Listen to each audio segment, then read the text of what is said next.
गीत आप लोगों के बीच में भेजने जा रहा हूँ। इसे देखें और सब्सक्राइब जरूर करें, लाइक करें।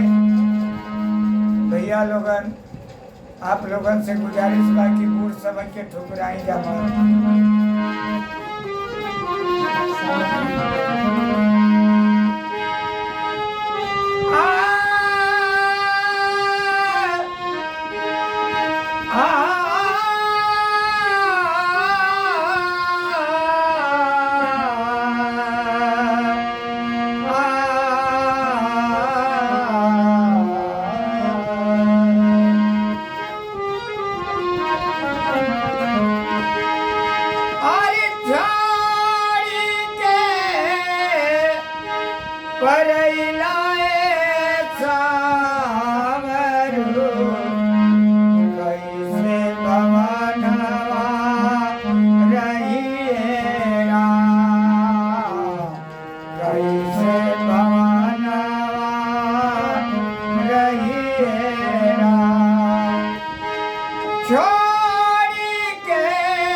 पटवला न पतिया